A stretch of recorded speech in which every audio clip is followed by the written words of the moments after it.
Welcome back to Switzer. Life in Half a Second is one of the best books I've read. If you want to inspire a staff member, a son or a daughter, or even just yourself. And its author, Matthew Michalewicz, joins me here in the studio. Mate, thanks for coming in. Thank you for having me, Peter. Now, I hate actually talking about other people's books, because I'm an author as well, but I've got to say, in fact, I had your book read to me. I was driving home from Melbourne, and it was at a time I was unbelievably inspired. It was late at night. I'd done my show in Melbourne, and on the road were all the fire trucks going up to the Blue Mountains, and they were coming from all over Australia. And I was driving past them, or they were driving past me, and you'd see the back of them like Westbury, Tasmania. And it was inspiring to see all these Aussies coming to the Blue Mountains to help other Aussies. Yes. And along the way, my wife was reading your book, because it's not a very thick book, and it was fantastic. Time went really quickly. Tell us why you wrote the book Life in Half a Second. The title or the content? Well, the title first. Where does the title come from? Absolutely. Everyone says life is short. I mean, you hear it all the time. So when I started writing the book, I really wanted to emphasize the point that life is short, because the time to take action is now. It's not tomorrow, in a week, in a month. It's today. Yeah. So I came up with a formula that if you scale down the time that the planet Earth has been around, 4.5 billion years down to 1 year, like a scale, the time that you're going to exist on this planet is half a second. Half a second. And humanity's has only been around for 23 minutes. So it all goes like this. Okay, great title. All right, what is the basic premise? What is the story that you're trying to get through to people, so when they walk away from that book and say, gee, I'm glad I read that? I think people are tired of books that are fluffy. They want to achieve something. People have dreams, they have aspirations, they have goals, they have ideas, but they don't know how to attack them. They don't know how to achieve them. And a lot of people in those categories. And they read books that are either other people's opinions, and they find that it's not applicable to me or my situation, or they read books that are fluff. Close your eyes, hum, chant, open them, and something appears. I think people are tired of those kind of books. So the whole book, Life in Half a Second, is about achieving what you want to achieve using principles that are scientifically proven. Okay. Now, I remember when I was reading it, you basically put it down to 5 really important things to get. So this, in a nutshell, go through those 5 things. Absolutely. The first and the most important is that 80% of people don't define what success means to them. Yeah. Very difficult to achieve anything in life if you don't define what you're going after. So the first and the beginning is really, what is success? Is it being a great parent?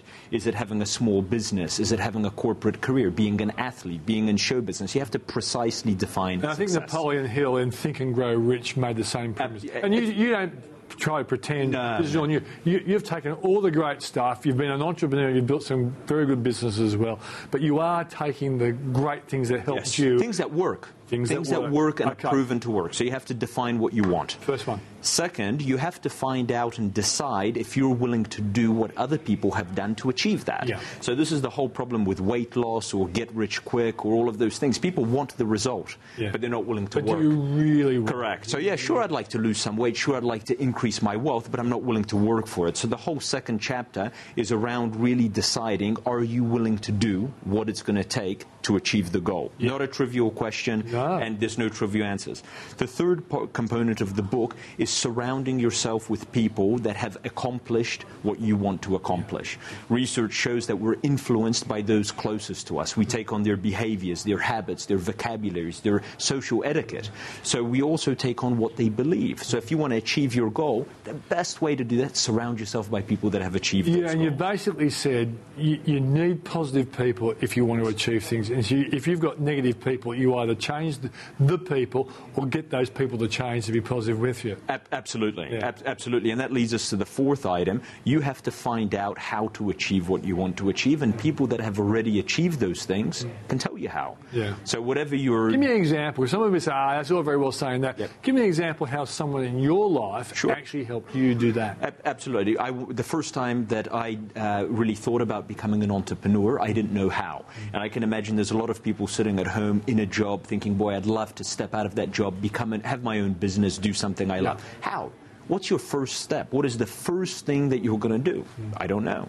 And so when I was 16, I met a person, and it was in a gym of all places, that was an entrepreneur, had been an entrepreneur all his life, and kind of laid out the sequence of steps, the very, very basic fundamental things that I would need to do if I wanted to become an entrepreneur. Yeah. And I took those first steps, and then he said, right, now you have to do this, now you have to do that. And so by spending time with him, he was giving me an education on what it takes to go in the direction. Did he remain a part of your life as you built the business as an entrepreneur? While I lived in the United States, absolutely. And he played a very, very significant role in my life because he represented the future of where I wanted to be. Yeah. And I was here, and I looked up to people like that. And not only did they inspire me and give me belief, but they told me how I could get there. Yeah. And that's what's missing in many people's life. I know what I want, but Peter, how do I get it? What's my next step? Okay, the fifth.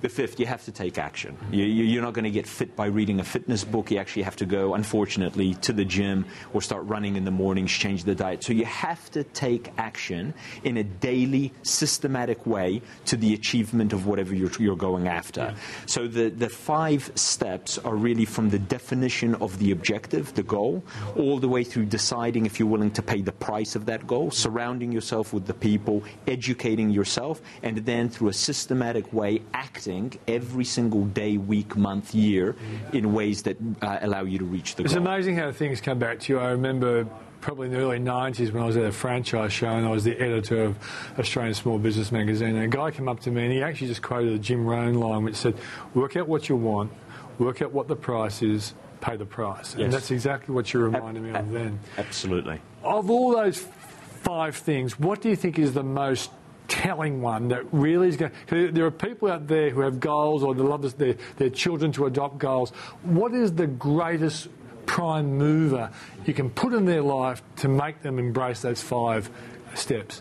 What moves people is the desire for the goal. That is the catalyst, the motivator, the thing that actually gets you up in the morning. That's the second one, isn't it?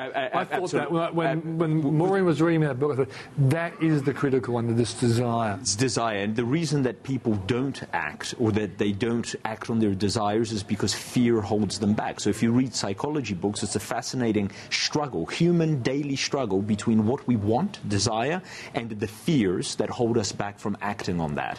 And the question comes down, do you want it more, or is fear going to hold you back? And it's absolutely fascinating to see that in people's lives. 74% of people, due to Harvard statistics, are unhappy in their job. Why don't they leave? Because of fear. Why don't they do something else? They're afraid of failing. They're afraid of stepping out and losing the security of a job. So you see that struggle in general society, down to the individual human being, desire, what I really want to do with my life, and the fear of failure, the fear of the consequences of what would happen if I don't succeed, all the time. Yeah, Tom O'Toole said on this program, just about everything we want in life is just outside our comfort zone. It is. And it's pretty well true, isn't it? It's true. Matthew, great to have you on the program. It was terrific to read your book, and I do recommend that if you want to inspire either your sons, your daughters, or your staff, or even yourself, have a look at Life in Half a Second by Michael Michalewicz. Mate, I haven't got time to talk about the business you've created, but it was great to have you on the program. Thank you, Peter. Thanks for having me. Thank you. My pleasure. That's the show for this year, and I would like to thank you, for my regular viewers, for the support, the comments, and your insights. I'd like to thank my producer, Jade Chodich, Andrew Brown, and Andrew Wilson, who have been great contributors to my show, particularly Andrew Brown, who chases all these great guests. And if you want to get my thoughts on super, have a look at the SwitzerSuperReport.com.au website. Thanks once again for joining us on the Switzer program. I'll see you around January 20. Thanks for being a great contributors to the show. Thanks very much. Have a great Christmas and a Happy New Year.